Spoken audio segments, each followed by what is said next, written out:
wako hakuna mwenye nguvu kama zako. Pokea utukufu na heshima, maana vyote ni vya kwako Bwana. Sante kwa uaminifu wako, asante kwa upendo wako, sante kwa fadhili zako zilizokuu na za ajabu. Sante kwa wema wako ambao unaudhihirisha katika maisha yetu. Bwana, tunakushukuru kwa sababu wewe ni mwaminifu na uaminifu wako unadumu vizazi hata vizazi Bwana. Na kwa damu yako takatifu tunahesabiwa haki, kwa damu yako takatifu tunaitwa watoto wako, kwa damu yako takatifu Bwana tunafanyika kuwa wana wako Bwana. Nasi tunaomba neema tena jioni ya leo, uwepo wako na nguvu zako ziwe pamoja nasi tunapokwenda kusikia neno lako la uzima, tunapoingia kwenye maombi. Roho Mtakatifu ukajidhihirishe na uweza wako kama ulivyojifunua katika kanisa la kwanza. Watu wakauona ukuu wako, wakaona nguvu zako, ukalithibitisha neno lako kwa ishara Bwana. Nasi tunaomba ukalithibitishe tena neno lako katika jina la Yesu Kristo. Nami kama mtoto wako na mtumishi wako nijalie kunena neno lako kwa ujasiri sawa sawa na mapenzi yako na makusudi yako. Asante kwa sababu umesema walipokusanyika wawili watatu kwa ajili ya jina lako, wewe upo katikati yao. Nasi tunaamini upo katikati yetu tena jioni ya leo. Asante kwa sababu unakwenda kujidhihirisha na kujifunua kwa utukufu wa jina lako takatifu. Tunaomba na kuamini, na wote tuseme amen. Barikiwe na Bwana. Unaweza kuketi katika uwepo wa Bwana.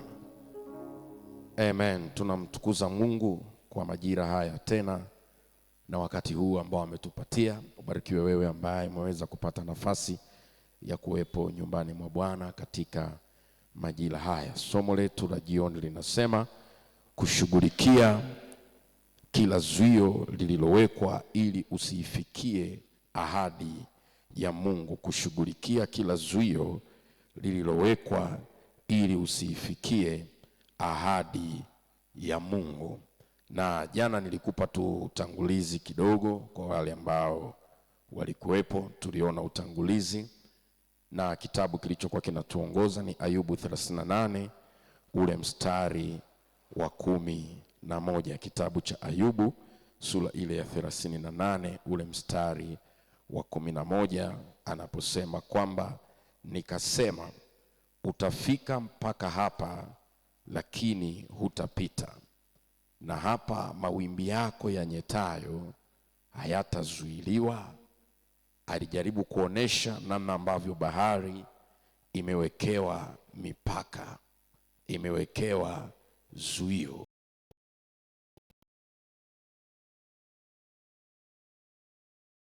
Hili adui anaweza kusimama hapo na kuhakikisha anatuwekea mazuio, na tulisema zuio ni katazo linalowekwa kumzuia mtu kuendelea na kitu fulani au jambo fulani kwenye maisha yake. Tukasema kuna muda mtu anajenga nyumba, wakija wale wataalamu wanaandika pale bomoa, au wanaweka ile stop order, wanasema huruhusiwi kuendelea na hili jambo mpaka utuone. Kwa hiyo vivyo hivyo katika maisha yetu ya kila siku, tunapoingoja ahadi ya Mungu na kutaka kuona inatimia kwenye maisha yetu, adui anaweza akaweka zuio ili ile ahadi isitimie. Lakini kwa faida ya wale ambao wakuwepo, tulisema kuna aina mbili za mazuio. Kuna zuio la kiroho na zuio la kimwili. Tukasema zuio la kiroho zinahusika hizi falme, ufalme wa nuru na ufalme wa giza. Kwa hiyo Mungu anaweza kuweka zuio kwa mtu, lakini shetani anaweza kuweka zuio kwa mtu. Na zuio la kimwili linawekwa na watu, na mara nyingine linaonekana hadharani, liko waziwazi. La rohoni ni mpaka utafute kujua nini kimetokea, nini kinasababisha, ndipo unapewa ufunuo, unajulishwa kwamba katika hili hauvuki au penyi kwa sababu ya 1, 2, 3. Lakini zuio la kimwili linawekwa hadharani, linaonekana wazi. Kama ni mtu anakupinga, unamuona, unajua kabisa fulani ndiye kizuizi changu, fulani ndiye aliyesababisha haya yawe hivi na hivi. Kwa tuliona hiyo mifano na tukapita kwenye maandiko machache. Sasa hatuwezi kurudi tena huko. Mungu atusaidie. Bwana Yesu asifiwe. Na siku ya leo nataka tuanze kuangalia zuio moja baada ya jingine kutoka kwenye hichi kitabu chetu cha Ayubu 38:11. Zuio la kwanza unalopaswa kulishughulikia ni zuio la kutokuvuka au mipaka. zuio la kuto kuvuka. Hapa tunaona anasema, na utaandika hiyo Ayubu 38:11, utaandika tu huo mstari tena hapo. Anasema hivi, nikasema utafika mpaka hapa, lakini hutapita, na hayo mawimbi yako yenyetayo yatazuiliwa.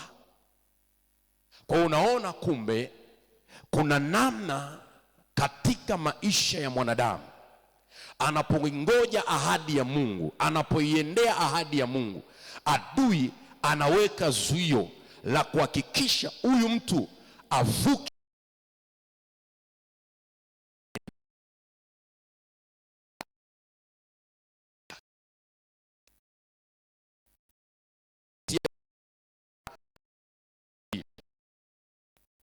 Unaposema mipaka, wewe unaelewa mipaka inatumika kuonesha mwisho wa eneo fulani au kitu fulani.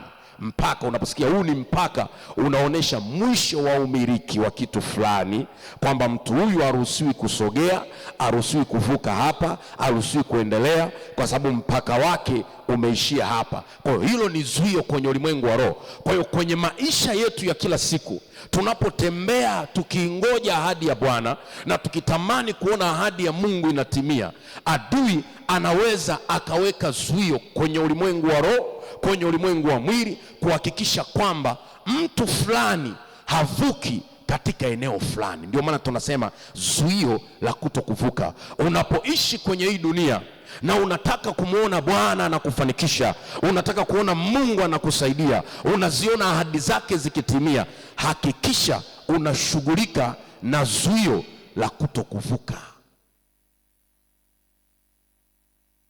Roho Mtakatifu atusaidie kuelewa. Kwa ni zuio mojawapo ambalo unatakiwa kulishughulikia kwenye maisha yako. Na huku kutokuvuka au hii mipaka inaweza ikawekwa kwenye maeneo mbalimbali, na nitakupa maeneo machache au mifano michache ambayo tunatakiwa kuishughulikia, tunatakiwa kuomba ili kuhakikisha hilo zuio linaondoka kwenye maisha yetu. Kumbuka nilikwambia ahadi ya Mungu lazima itimie. Ahadi ya Mungu lazima itimie, lakini kuna zuio linaweza kuwekwa ile ahadi isitokee, pamoja na kwamba Mungu amesema itakuwa hivi, unashangaa haitokei. Kwa nini? Adui ameweka mpaka, amesema Richi hatavuka hapa, kama alivyoambiwa Musa kwamba umewatoa kule, lakini wewe hutaingia kwenye hiyo nchi ya ahadi, wewe hutafika mahali hapo. Manake amewekewa zuio kwamba utaishia hapa, nchi utaiona ile pale, lakini wewe kuingia pale ni kipengele. Zuio la kutokuvuka limewekwa. Ukiwekewa zuio la kutokuvuka, uwe na uhakika kwenye maeneo mengi kwenye maisha yako hutaweza kusogea kutoka mahali ulipo. Na kumbuka tulisema hivi, adui anaweza akakuruhusu kufika katika hali fulani au katika ngazi fulani, lakini kuendelea kutoka pale ulipo ikawa tatizo. Kwa nini? Kuna zuio limewekwa. Sasa katika zuio hili la kuvuka, eneo mojawapo ambalo anaweza kukuwekea hali ya kuvuka au anaweza kukuwekea mpaka, namba moja, mimi nimeandika hivi, adui huwa ana tabia ya kuweka mipaka katika maisha ya mtu au watu. Manake anaweka hali ya kutokuvuka katika maeneo mbalimbali kwenye maisha ya mtu. Adui huwa ana tabia ya kuweka mipaka katika maisha ya watu, na eneo mojawapo ambalo anaweza kukuwekea hali ya kutokuvuka au mpaka ili usiweze kuipokea ahadi ya Bwana, adui anaweza kukuwekea mpaka wa kuishi. Hilo ni eneo la kwanza. Unaposhughulika na zuio la kutokuvuka, kipengele mojawapo ambacho unatakiwa ushughulike nacho ili uweze kufikia ahadi ya Mungu ni mpaka wa kuishi. Adui anaweza kukuwekea mpaka wa kuishi ili uione ahadi ya Mungu. Lazima uwe hai katika jina la Yesu. Sema amen. Kuna ahadi baada ya maisha ya ulimwengu huu, na kuna ahadi ambazo tunatakiwa kuziona tukiwa kwenye huu ulimwengu. Sasa adui anapokuzuia anapotaka kuona auifikii ile ahadi ya Mungu, njia mojawapo ambayo ataitumia ni kuweka mpaka wa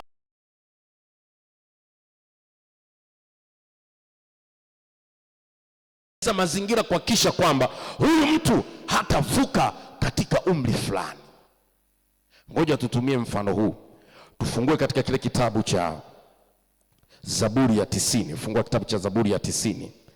Zaburi ya 90 ule mstari wa 10 ni kuonesha hapo mpaka wa kuishi, zuio la kutokuvuka. Kipengele namba 1, adui anaweza kuweka mpaka wa kuishi au kutokuvuka umri fulani. Kuna watu tumewekewa hatuvuki umri fulani. Zaburi ya 90 ule mstari wa 10 anasema hivi: siku za miaka yetu ni 70, na ikiwa tuna nguvu miaka 80, na kiburi chake ni taabu na ubatili, maana chapita upesi. Halo, wangapi tulishaomba hili ombi? Mungu nisaidie nifike miaka 70, niende 80. Wangapi tulishaomba na tunaendelea kuomba? Amen, ubarikiwe na Bwana. Lakini huo sio mwisho. Hili tayari ni zuio kwenye ulimwengu wa roho. Roho Mtakatifu atusaidie kuelewa, kwa sababu kuna watu wamevuka miaka 70, kuna watu wanavuka miaka 80. Lakini hapa mwandishi huyu inasadikika ni Daudi, anaandika anasema, siku za miaka yetu ni miaka 70, tukiwa na nguvu ni 80. Kwa hiyo unapoomba na kumwambia Bwana, naomba nifikishe miaka 70, kama alikuwa na mpango uende 90, maana yake ukifika pale huvuki. Na adui anasimama hapa hapo, anasema huyu hatavuka hapa, huyu hatasogea hapa. Sasa huu ni mfano tu, nitaka uone kwamba kuna mipaka ya kuishi inaweza kuwekwa, na huyu Daudi aliweka hivi kwa sababu yeye aliishi pengine miaka 70. Hili ni neno ambalo Daudi analiandika. Daudi anasema siku zetu za kuishi ni miaka 70, tukiwa na nguvu ni 80. Kwa hiyo unapoenda mbele za Bwana na kumwambia Mungu nipe 70, nikiwa na nguvu niwe 80. Sawa, amesema ikizidi hapo kuna taabu, lakini sio sheria. Kumbuka anasema Bwana ataurejesha ujana wako kama tai, na ataushibisha mema uzee wako. Kwa hiyo si kila mtu anayefikisha 80 awe na taabu. Kuna neema inakuwepo. Ukimwomba Mungu na neema itakuwepo, na Bwana atakusaidia katika jina la Yesu aliye hai. Ikiwa Musa alienda 120, jicho lake alikupofuka, meno yake yalikuwa sawasawa, akili zilikuwa timamu, na kwako inawezekana katika jina la Yesu aliye hai. Sema amen. Bwana Yesu asifiwe. Kwa hili wazo la Daudi aliliweka yeye kwa sababu inasadikika na yeye aliishia hapo. Okay, ngoja tusome ili uweze kunielewa vizuri. Hebu fungua kitabu cha Samueli wa kwanza. Tufungue kitabu cha Samueli wa pili sura ile ya 5 mstari wa 4 na wa 5. Kama kuna mtu anaweza kunisaidia kusoma hapo, watumishi wa Mungu, mnaweza mkatusaidia chap chap. Na Wafalme wa kwanza sura ya 2 mstari wa 10. Tuone hapo juu ya Daudi. Tuone hapo. Samueli wa pili sura ile ya 5 mstari ule wa 4 na wa 5. Huyu mwandishi aliyesema miaka 70, yawezekana yeye ndo aliishi hiyo. Kwa hiyo na sisi anataka tuishie hapo. Samueli wa pili sura ile ya 5 mstari wa 4 na wa 5 anasema hivi: Daudi alikuwa amepata miaka 30 alipoanza kutawala, akatawala miaka 40. Huko Hebroni alitawala miaka 7 na miezi 6, na katika Yerusalemu alitawala miaka 33 juu ya Israeli wote na Yuda. Anasema hivi, Daudi alianza kutawala akiwa na miaka mingapi? 30. Akatawala miaka mingapi? 40. Baada ya hapo akalala na nani?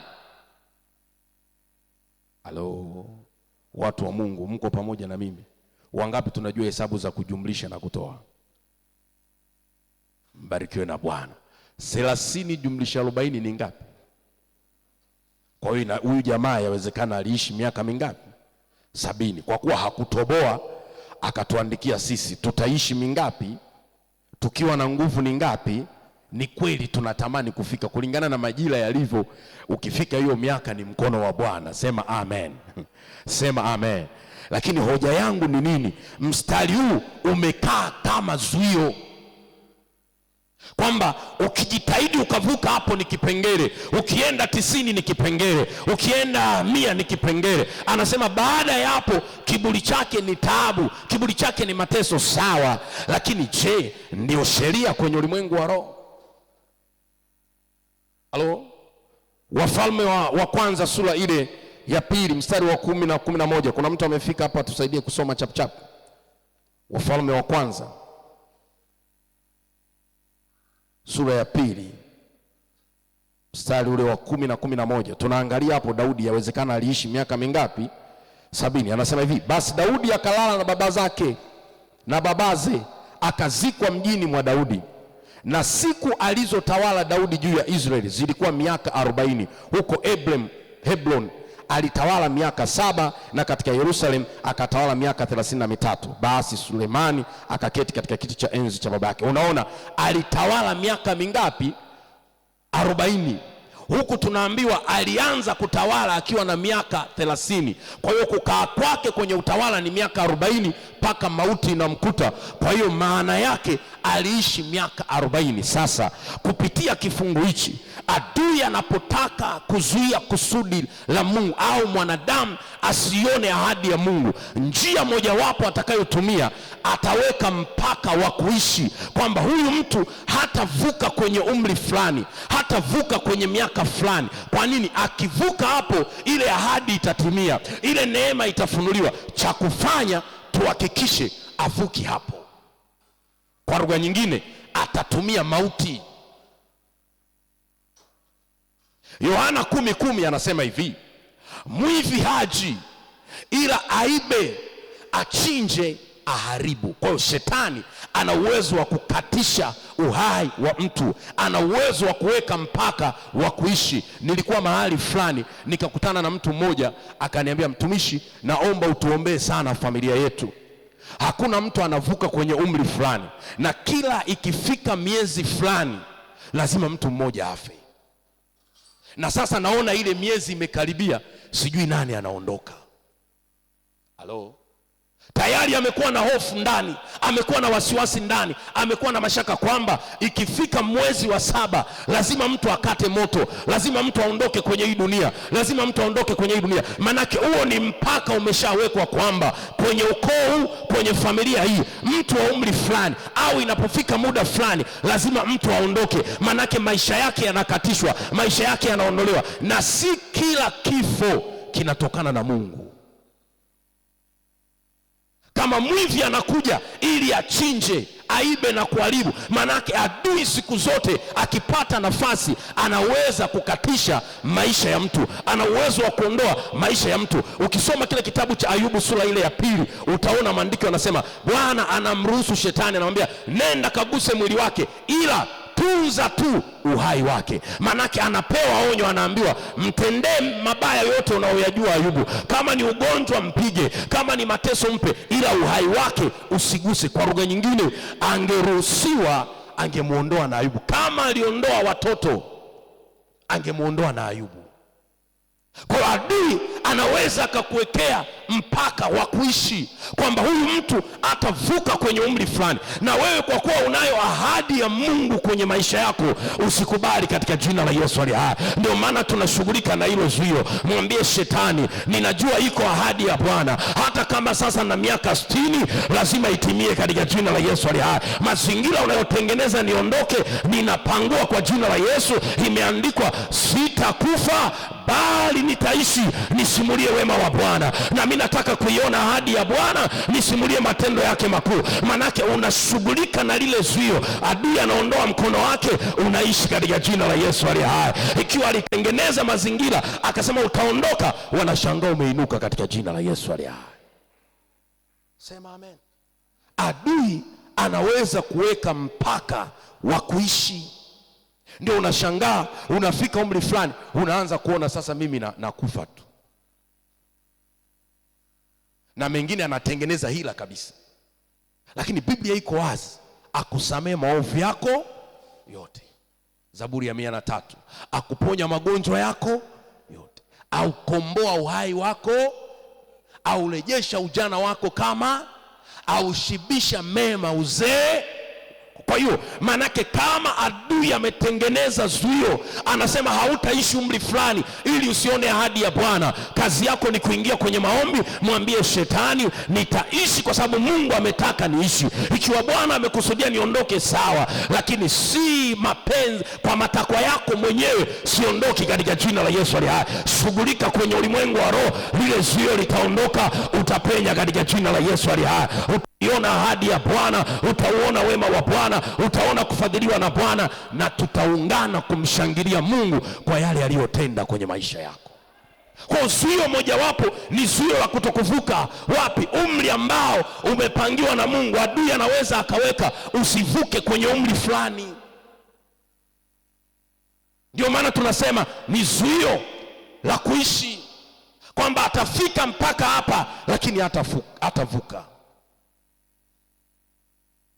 Juzi nilikuwa maeneo fulani ya Kagera huko. Nikakutana na mchungaji mmoja akawa ananiambia, akisema tunasikitika bwana, kuna binti mmoja amefariki mdogo sana, na kazini hata mwaka hajamaliza. Yaani ndo amepata kazi sasa angalau atunze mama yake. Halo? Ghafla amefanya nini? Amekufa. Nini? Kichwa kimemuondoa. Sawa, tukatai.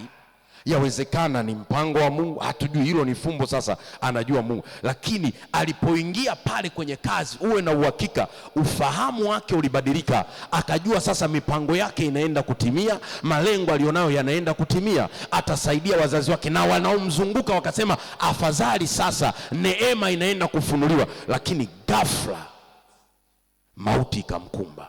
Manake zile ndoto na ahadi, pengine alikuwa ameahidi wazazi, pengine alikuwa ameahidi watu wa karibu, hatujui, kwamba nitakufanyia 1 2 3 kwa sababu nimeshaingia kwenye mfumo. Sasa ghafla maisha yake yanakatishwa. Manake na zile ahadi juu ya watu wale haziwezi kutokea. Adui akitaka kumzuia mtu asione ahadi za Mungu, atamwekea mpaka wa kuishi, atatengeneza mauti ili uondoke kabla ya wakati.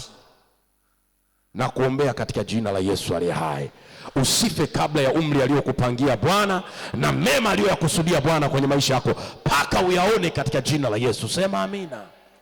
Bwana Yesu asifiwe. Bwana Yesu asifiwe. Adui anatumia njia hiyo, anaweka mpaka wa kuishi. Anasema huyu mtu hatavuka mahali hapa, huyu mtu hatatoka mahali hapa. Atakuruhusu ufanye kazi, atakuruhusu uanze biashara, lakini swala la kuvuka hapo halipo. Bwana ametupa mamlaka, amesema tumpinge na yeye atakimbia katika jina la Yesu aliye hai. Jioni ya leo tunakwenda kumwambia zuio lolote uliloweka nisivuke kwenye umri fulani, na liondoa kwa jina la Yesu, naondoa kwa damu ya Yesu. Sitakufa mpaka nisione ahadi za Bwana katika jina la Yesu. Sema amen. Bwana Yesu asifiwe. Bwana Yesu asifiwe. Adui akitaka kukuzuia usifikie ile ahadi, njia mojawapo atakayotumia ni kukatisha maisha ya mtu. Utakumbuka Yesu Kristo alipozaliwa, habari zikaenea kwamba mfalme amezaliwa. Walipojua huyu ni mfalme amezaliwa na anayo mission kwenye ulimwengu, wakasema tunamzuiaje asije kufanya kile anachotakiwa kufanya, na kile alichoahidiwa kisije kutokea, tunamzuiaje? Wakatangaza kuanzia watu wenye umri wa miaka mingapi? 2. Watoto wa miaka 2 kushuka chini, hakikisha mnakata nini? Vichwa vyao, mnawaangamiza. Lakini anatafuta mtu mmoja tu ambaye amebeba kusudi la Bwana, ana ahadi ya Mungu ndani mwake, ataukomboa ulimwengu na dhambi zao, atawaokoa watu na dhambi zao. Anayo ahadi ndani mwake ya kuleta wokovu kwenye maisha ya watu. Adui anasema tunazuiaje hii mission? Tunazuiaje hii ahadi sitimie? Wokovu usiende kwa watu, ni kuua hawa watu, ni kuangamiza hawa watu. Wakauawa watoto wengine, Yesu akavuka katika jina la Yesu aliye hai. Ikiwa yeye alivuka, na wewe utavuka katika jina la Yesu. Sema amen. Paka ile ahadi itimie. Ndio maana lazima uwe makini.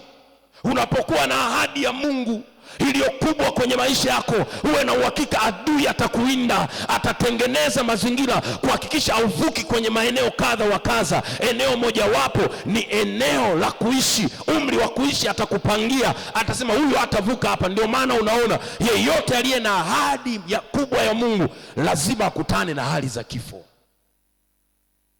Atawindwa kuuawa kwa gharama yoyote. Ukisoma kile kitabu cha Mwanzo sura ile ya 37 unakutana na habari za Yusufu.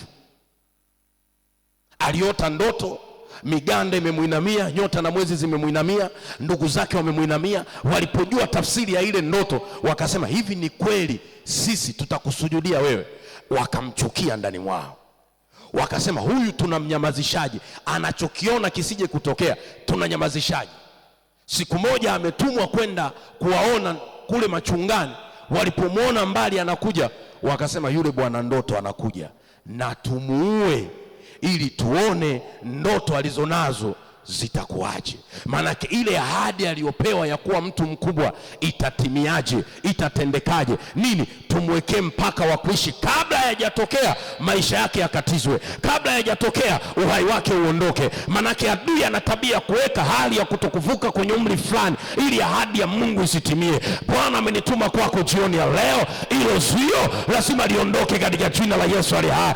Yeye aliyesema anakusamehe, yeye aliyesema anakuponya, yeye aliyesema anakukomboa na mauti, atakusaidia katika jina la Yesu aliye hai. Wataona unavuka, wataweka mitego ya mauti ili wakunyamazishe, ahadi ya Bwana isitimie. Wataona unapenya katika jina la Yesu aliye hai. Wataona unavuka katika jina la Yesu Kristo. Wataona unasogea. Walikuwa wamekuhesabia miaka, wakasema akifikisha 35 anaondoka, akifikisha 20 anaondoka. Watashangaa umeenda 40, umeenda 70, umeenda 80, na yale aliyokusudia Bwana yanatokea kwenye maisha yako. Hiyo neema iwe juu yako katika jina la Yesu aliye hai. Hiyo neema iwe juu yako katika jina la Yesu Kristo. Mungu aliyemsaidia Yusufu akusaidie na wewe katika jina la Yesu aliye hai. Aliyemsaidia Daudi katikati ya vita, katikati ya mashambulio, Sauli anatafuta kumwangamiza, anatafuta kumuua ili ile ahadi isitimie kuwa mfalme. Bwana akamtetea, akamvusha, na wewe akuvushe katika jina la Yesu aliye hai. Ndipo anakuja kuandika, Daudi anasema njia za kutoka mautini zina Mungu Jehova. Manake watachimba shimo ili wakuangamize, Mungu atakuvusha katika jina la Yesu aliye hai. Atakutoa katikati yao, atakuepusha katikati yao. Daudi alipobeba ile ahadi, Sauli hakutaka kuona ile ahadi inatimia, na maadui zake wote hawakutaka kuona ile ahadi inatimia. Wakatafuta kila namna ya kukatisha, wakatafuta kila namna ya kumzuia, wakatengeneza mauti. Lakini kwa mkono wa Bwana Daudi alivuka katika jina la Yesu aliye hai. Walipoweka mitego akapenya, walipoweka mitego akavuka. Wakashangaa majira yalipowadia, amekaa kwenye kile kiti na ahadi ikatimia. Ndipo linatimia neno la Bwana ya kwamba neno lililotoka kwenye kinywa changu halitarudi bure, mpaka liyatimize mapenzi niliyolituma katika jina la Yesu aliye hai. Na mimi nakuombea katika jina la Yesu Kristo, ikiwa adui ameweka mpaka wa kuishi kwenye maisha yako, Bwana uondoe katika jina la Yesu. Bwana uondoe katika jina la Yesu. Ikiwa ametengeneza mauti ya kwamba ukwame njiani, ya kwamba uishie njiani, waone unavuka katika jina la Yesu Kristo, waone unapenya. Kwa nini? Ni Bwana anayetuokoa katika jina la Yesu. Sema amen. Bwana Yesu asifiwe.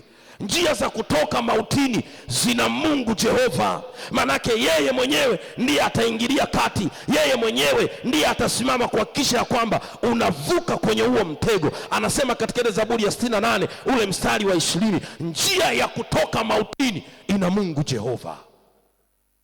Manake wakati adui anaweka mpaka, anasema huyu hataishi.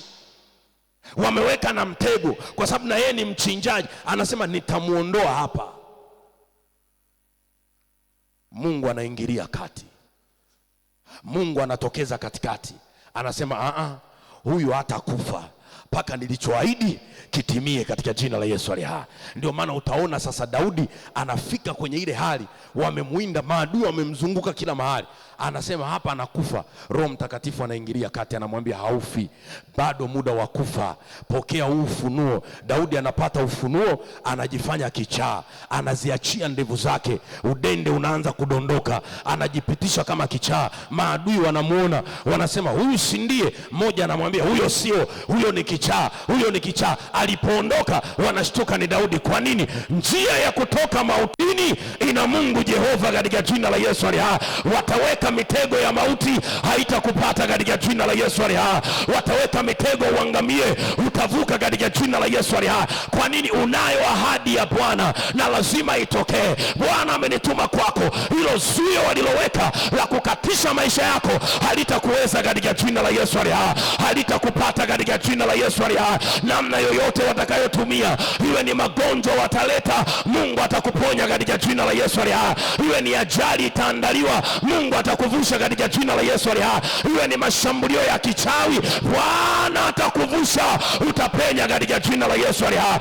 Wataona umepita katikati yao, wataona unapita katikati yao. Hata Yesu walitafuta kumwangamiza kabla ya wakati, walitafuta kumuondoa kabla ya wakati.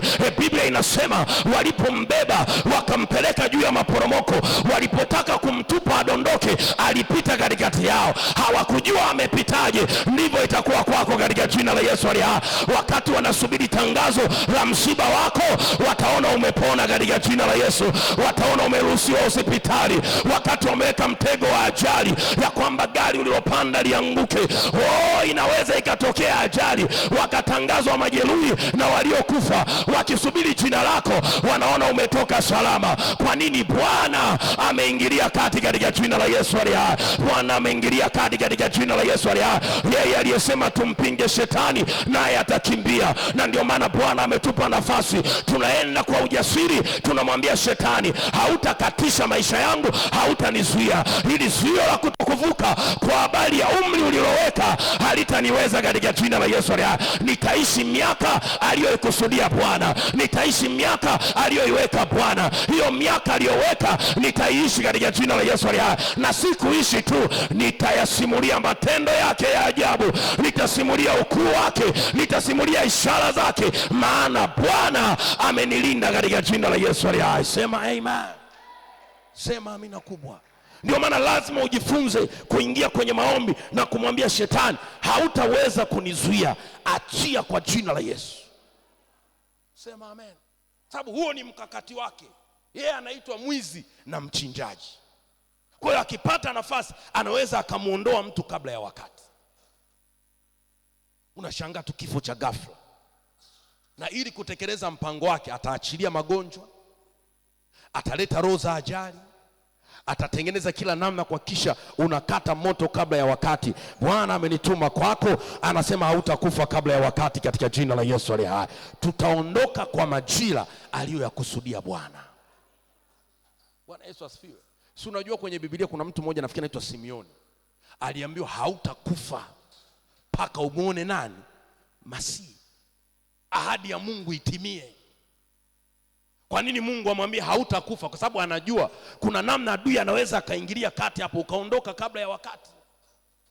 Sasa kwa sababu mimi nimeweka ahadi kwako, hautakufa mpaka ahadi itimie. Simeoni akakaa akashinda hekaluni. Yesu alipozaliwa akampokea. Baada ya kumpokea, Roho Mtakatifu akamwambia ulichokuwa unangoja kimetimia. Yeye mwenyewe akamwambia Bwana, sasa unaweza kuniruhusu niondoke, maana ulioniahidi nimeyaona. Na mimi nakuombea katika jina la Yesu aliye hai, uone ahadi za Bwana ndipo uondoke kwa amani katika jina la Yesu aliye hai. Uone aliyoyapanga Bwana ndipo mruhusu Bwana akuondoe katika jina la Yesu aliye hai. Chochote kilichopangwa na adui kabla ya wakati kisiwe sehemu yako katika jina la Yesu aliye hai.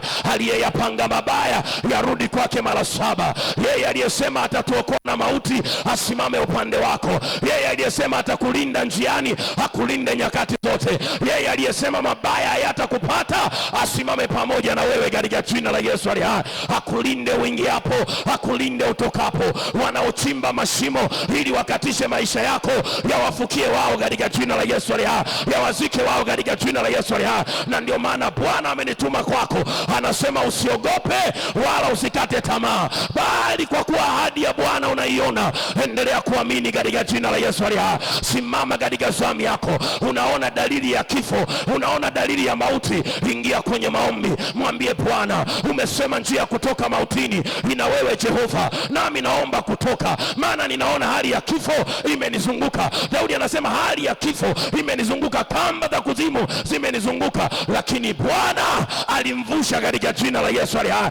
Yule Mungu aliyemtetea Daudi, yule Mungu aliyetetea mitume, hakutetee na wewe katika jina la Yesu aliye hai, hakutetee na wewe katika jina la Yesu aliye hai.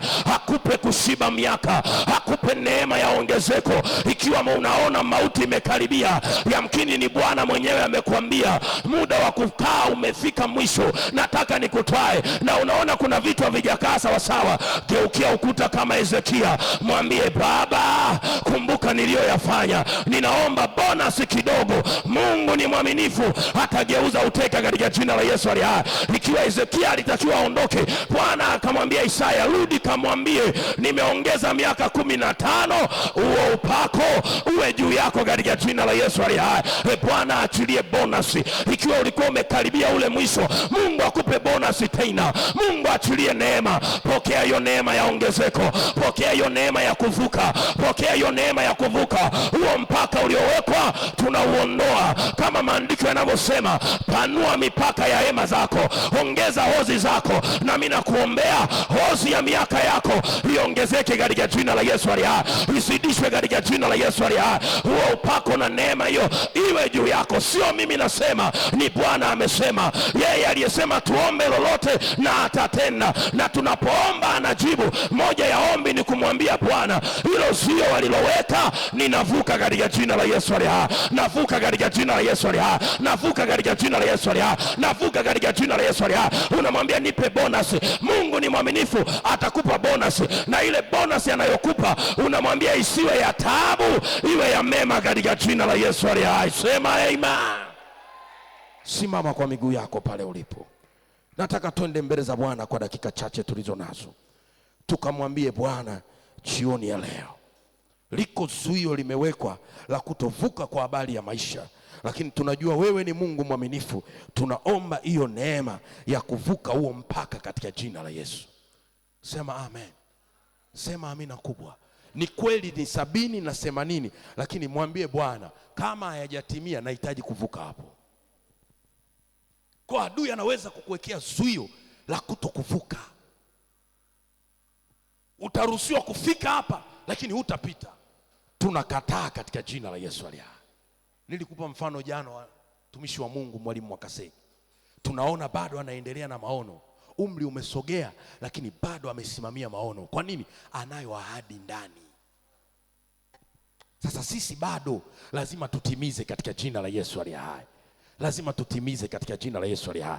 Anasema katika, ngoja nikusomee hii Zaburi ambayo tunasimama nayo ya 118 mstari ule wa 17. Zaburi ya 118 ule mstari wa 17. Zaburi ya 118 mstari wa 17. Tutumie andiko hilo tunapokwenda kuondoa ili zuio la kutokuvuka huu mpaka wa kutokuishi ambao adui anaweka kwamba tuishie umri fulani. Tunataka tukaondoe hapa. Anasema hivi, sitakufa bali nitaishi, nami nitasimulia matendo ya Bwana. Mwambie jirani yako, hautakufa mpaka usimulie wema wa Bwana, mpaka ushuhudie wema wa Bwana. Hiyo ndio kazi yetu jioni ya leo. Na kumbuka imeandikwa, mpingeni shetani naye atafanya nini? Atakimbia. Tunamwambia ili zuio la kutokuvuka kwenye umri, iwe ni kwenye familia, tunaliondoa katika jina la Yesu. Kama mna wimbo wa kuabudu, karibu kwa dakika chache, alafu tuende mbele za Bwana. Lina nguvu jina la Yesu, lina nguvu.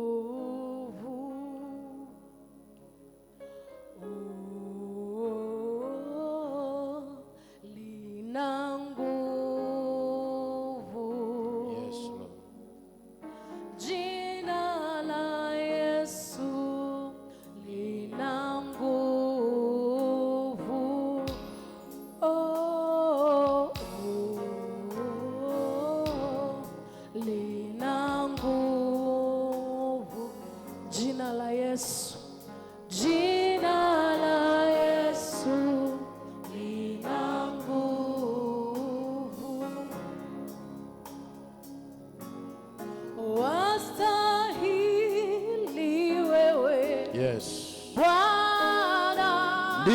mfalme wa amani.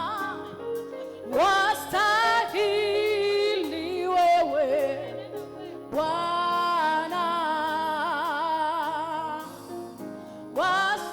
wastahili wewe Bwana, kupokea tukufu. Wastahili wewe Bwana, Mwambie Bwana, wastahili wewe Bwana, wastahili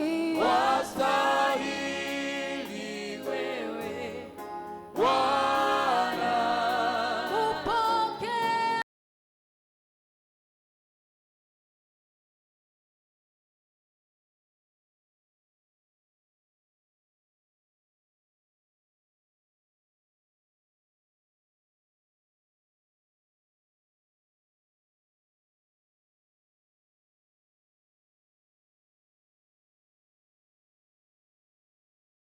hadi katika jina la Yesu.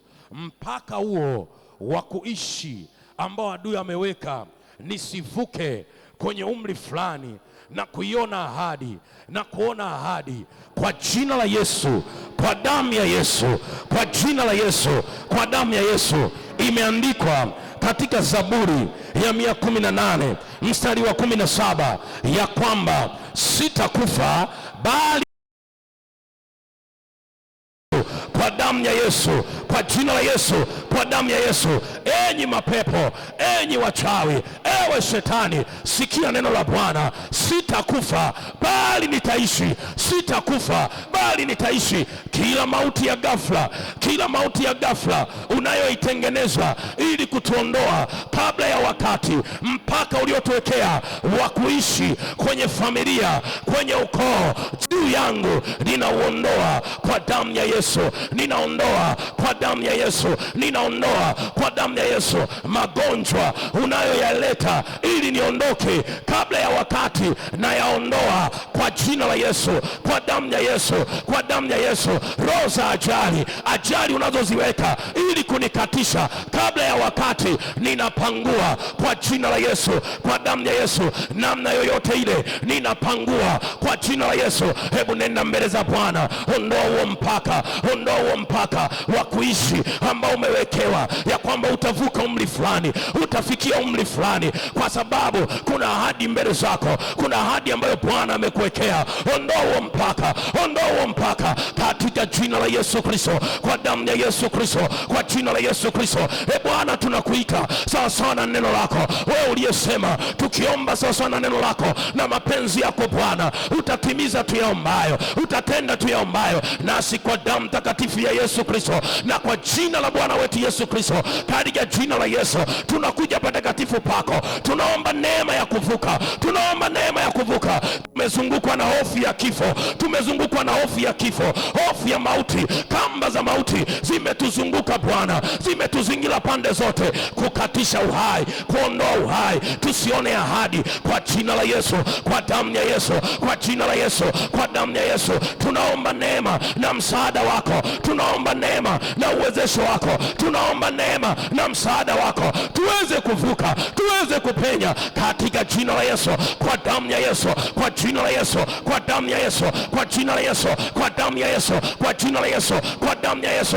Raba baba shanda rapa ikanda raba sata rapa kalia manda rapa yanda raba sata rekanda rapa. Kwa jina la Yesu Kristo ninaondoa hilo zuio, naondoa huo mpaka uliowekwa juu ya maisha yetu, uliowekwa juu ya mama huyo, uliowekwa juu ya baba huyo, uliowekwa juu ya kijana huyo. Huo mpaka naondoa, naondoa, naondoa ya Yesu, kwa jina la Yesu, kwa damu ya Yesu, kwa jina la Yesu.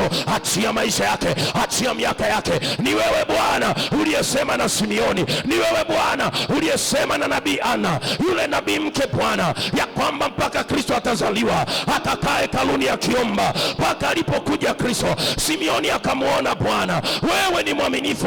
Iko ahadi ndani ya kila mmoja, iko ahadi umetuahidia Bwana katika ulimwengu huu na ule ujao. Bwana, tusiondoke kabla ya wakati, mpaka ahadi zako zitimie Bwana, mpaka ahadi zako zitimie Bwana. Rabababa shekete ramamama sakata rabababa shakata rakanda na masata. Napangua kila mauti ya kipepo, kila mauti ya kichawi, kila mauti ya kipepo iliyosimamishwa kwenye ulimwengu wa roho, ili tuondoe, ili tukatishe. Napangua kwa damu ya Yesu, napangua kwa jina la Yesu, napangua kwa damu ya Yesu. Yawezekana umri umesogea Bwana, yawezekana umri umekaribia Bwana, kama Hezekia alipogeukia ukuta ukampa bonus, nasi tunaomba jembo Bwana, tunaomba bonus Bwana, tunaomba bonus Bwana. Raba shekete, hata kwa wale wanaotufuatilia online, upako Bwana uende juu yao, upako Bwana upite juu yao. Aliyelala kitandani anaona hali ya kifo, anaona hali ya mauti, tunaiachilia nguvu yako, tunaiachilia uwezo wako, tunaachilia mamlaka yako sawa sawa na neno lako. Hata kufa mama huyo, hata kufa baba huyo, hata kufa kijana huyo, hata kufa mtoto huyo, kwa jina la Yesu, kwa damu ya Yesu. Akasimulie wema wa Bwana, akasimulie matendo makuu ya Bwana, akasimulie fadhili za Bwana. Pokea hiyo neema, pokea huo upako kwa jina la Yesu Kristo, kwa jina la Yesu Kristo. Kama ilivyoandikwa, njia ya kutoka mautini ina Mungu Jehova. Yamkini madaktari wameshindwa Bwana, yamkini madaktari wamefanya kwa sehemu zao, hawajapata majibu. Tumaini limeondoka, umebaki peke yako. Ingilia kati, ingilia kati, ingilia kati, ingilia kati. Wewe uliyesema unasamehe maovu, unaponya magonjwa, unakomboa haina kaburi, pita pita pita pita pita pita juu ya wagonjwa, juu ya wadhaifu, pita Bwana, pita Bwana. Rekete mashakate herinda rabakura nderemunda raba sheketeria mando rapa rikindira manda rabasete ramondere manda rabakaya imandera mando rabashata eramanda yakata iramando rabasa ikandere manda rapa yando robokoria mandira repa sanda rapakata imandera basakata yababababa repopopo sakata ibabababa sakata repeketeria manda rapakaria manda. Waliokata tamaa kwa habari ya ahadi yako, kwa sababu ya umri, kwa sababu ya mazingira, Bwana neema ifunuliwe, Bwana neema ipite, neema ipite, neema ipite, neema ya kuishi, neema ya kuishi, neema ya kuishi, neema ya kuishi, neema ya kuishi, neema ya kuishi, neema ya kuishi. Miaka ikaongezwe, miaka ikaongezwe. Ni wewe uliyesema utarudisha miaka iliyoliwa na parare, iliyoliwa na nzige, iliyoliwa na madumadu. Iko miaka tuliipoteza, iko miaka tuliipoteza. Leo tunakuita Bwana, neema yako rejesha, rejesha, rejesha, rejesha, rejesha, rejesha, rejesha, rejesha, rejesha, rejesha ujana wetu kama tai, kama tai yanavyorudi ujana. Rejesha mifupa yetu tena, rejesha uwezo wetu wa kufikiri tena kama kijana Bwana. Uisha miili yetu, uisha miili yetu. Ramamamasata rabababakata endarabashata indarabasata rekandanapa iandanabasata ikandona masata ikandena masata rapakaria mandarabasia ipandora bakura mandarabashata inderebesa ndarabakia indorobosetere mandara ikandena masota imandena masata ibabababa yekandanapa indarabashata rapakoria manda reba sataya, reba sataya. Natangaza kuvuka, tangaza kuvuka, tangaza kuvuka, tangaza kuvuka, tangaza kuvuka. Navuka Bwana, navuka Bwana. Kila mstari uliochorwa kichawi, kila mstari uliochorwa na mapepo juu ya umri wangu, ya kwamba sitavuka, ya kwamba sitavuka, naondoa huo mstari. Natangaza kuvuka leo, natangaza kuvuka leo, natangaza kuvuka leo. Rapopopo shakata repepepe sakata rapopopo sakata rikatama shakata rekatama sokata rekatama kataya ikandana mashekete rikitina masaka yema mama sata rapakata reketama kata yandana makora ilibianda rabashaya ropopopopopo rapakata rapa ye baba baba. Ulimwokoa Paulo na hatari zozote, ulimwokoa Paulo na mauti Bwana, mpaka alipokamilisha kusudi lako, mpaka alipokamilisha kusudi lako. Akasema mwenyewe, ninamiminwa na hali ya kufa, ninamiminwa na hali ya kufa. Vita nimevipigana, imani nimeilinda, na mwendo na umalizwa. Bwana, neema ifunuliwe juu yetu, tusiondoke kabla ya wakati. Pigana upande wetu, pigana upande wetu, tuokoe na hatari zozote, tuokoe na hatari zozote, tuokoe na hatari zozote, tuokoe na hatari zozote. Rabobobo shakata resata makata rekatona mahanda rekataria bahande rikandona mashekepa yanda na makura hata repopopo yakatarapa resokapa yanda rabashata. Hiyo neema iwe juu ya kila mmoja, iwe juu ya kila mmoja, iwe kwenye koo zetu, iwe kwenye familia zetu, iwe kwenye uzao wetu. Wasiondoke kabla ya wakati, wasiondoke kabla ya wakati. Uzao uliotupa Bwana usiondoke kabla ya wakati, mpaka ndoto zitimie, mpaka ahadi zitimie, katika jina la Yesu Kristo. Rapa shekete rapa shakata, hilo zuio lilowekwa tunalifuta kwa damu ya Yesu. Tunavuka kwa damu ya Yesu, tunavuka kwa jina la Yesu, tunavuka kwa damu ya Yesu Kristo, kwa jina la Yesu Kristo. Asante Bwana kwa neema, asante Bwana kwa neema, asante Bwana kwa neema, asante Bwana kwa neema, asante Bwana kwa neema, asante Bwana kwa neema, asante Bwana kwa neema. Hiyo hofu ya kifo ninaikataa, hiyo hofu ya kifo ninaiondoa, hiyo hofu ya kifo ninaiondoa kwa damu ya Yesu, kwa jina la Yesu, kwa damu ya Yesu, kwa jina la Yesu, kwa damu ya Yesu, kwa jina la Yesu. Bwana ingilia kati, Bwana ingilia kati. Neema hiyo iwe juu ya kila mmoja. Mpe hatua, tupe hatua, tupe hatua, tupe hatua kwa jina la Yesu. Kora mashekete.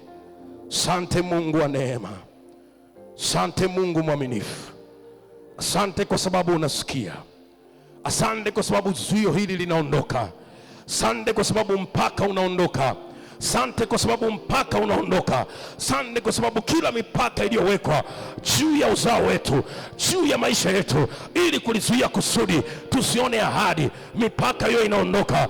Tunavuka kwa jina lako takatifu, tunavuka kwa jina la Bwana, tunavuka kwa jina la Bwana, tunavuka katika jina la Yesu. Damu yako ikanene mema, neema yako ikafunuliwe Bwana. Sante kwa sababu unasikia, sante kwa sababu uaminifu wako unadumu vizazi hata vizazi Bwana. Ni katika jina lipitalo majina yote, jina takatifu la Bwana wetu Yesu Kristo tunaomba na kuamini, na kila mwenye pumzi amshangilie Bwana katika jina la Yesu. Amen. Kamata sadaka yako, kamata sadaka yako, tukatamke neno. Kamata sadaka yako, tukatamke neno. Maombi haya ni muhimu sana, na tunapata hizi dakika, lakini unapopata nafasi endelea kuomba zaidi. Usiondoke kabla ya wakati. Huo upako uko juu yako katika jina la Yesu aliye hai. Bwana atakulinda na mabaya, atakuepusha na mikono ya adui. Utavuka kwa ushindi katika jina la Yesu aliye hai. Tuombe. Baba, katika jina la Yesu, asante kwa nafasi hii tena tunapokwenda kunyoosha mikono yetu kukutolea dhabihu zetu. Bwana, ukapate kupokea sadaka hiyo na kuitakabali juu ya yale ambayo tumeomba na neno lako, ya kwamba umesema hatutakufa bali tutaishi tusimulie wema wa Bwana. Iko hila adui anafanya ya kutuondoa kabla ya wakati, ya kutuondoa kabla ya muda uliokusudia. Bwana, kwa mkono wako wenye nguvu tukashinde na zaidi ya kushinda. Kwa mkono wako wenye nguvu tunakushukuru kwa sababu umesikia na neema yako imefunuliwa. Umetupa bonus Bwana, umetupa ongezeko, umetupa zidisho katika jina la Yesu Kristo. Tutavuka katika umri ule, tutavuka kwenye kila mstari uliochorwa na maadui, uliochorwa na watesi katika jina la Yesu Kristo. Asante kwa sababu wewe unasikia kuomba kwetu na unajibu zaidi ya tunavyoomba. Sadaka hii ikawe ukumbusho mbele zako, ikawe ukumbusho mbele zako, ikawe ukumbusho mbele zako, kama sadaka ya Dorcas ilivyokuwa ukumbusho Bwana, ikarudisha uhai kwenye maisha yake. ikamrudisha kuishi kwenye ulimwengu huu. Vivyo hivyo sadaka hii Bwana ikaondoe zuio hilo. Neema ya kuishi iendelee kuwa juu ya kila mmoja, iendelee kuwa juu ya kila mmoja pamoja na familia na uzao. Bwana, adui asipate nafasi. Asante kwa sababu umesikia na unajibu. Hata tukapotoka mahali hapa, wingu la utukufu wako liendelee kutufunika Bwana. Roho Mtakatifu ukaendelee kusema nasi, ukaendelee kuongea nasi katika jina la Yesu Kristo. Heshima na utukufu ni za kwako, ni katika jina takatifu la Yesu Kristo tunaomba na kuamini, na wote tuseme amen. Karibu Baba. Weka makofi kwa Bwana kwa ajili ya kumtukuza Bwana. Hiyo neema, Mungu akusaidie, Mungu akupe kupokea. Nikukaribishe kesho tena jioni. Wahi kwa wakati, tuanze kwa wakati, tupate muda wa kutosha mzuri. Mungu akubariki sana. Pokeeni baraka zake Bwana. Bwana Mungu akubariki, akulinde. Bwana Mungu akuangazie nuru za uso wake na kufadhili. Bwana Mungu akuinulie uso wake, akupe amani yake. Bwana akaondoe mazuio ya kila namna yaliyosimama kwenye maisha yako. Bwana akupe kusimulia matendo yake makuu, na akazitimize ahadi zake kwa ajili yako, nawe ukapate kumtukuza. Katika jina la Mungu Baba, Mwana na Roho Mtakatifu. Amen. Mungu awabariki. Niwakaribishe kwa shukrani, niwatakie usiku mwema. Tuonane kesho. Amen.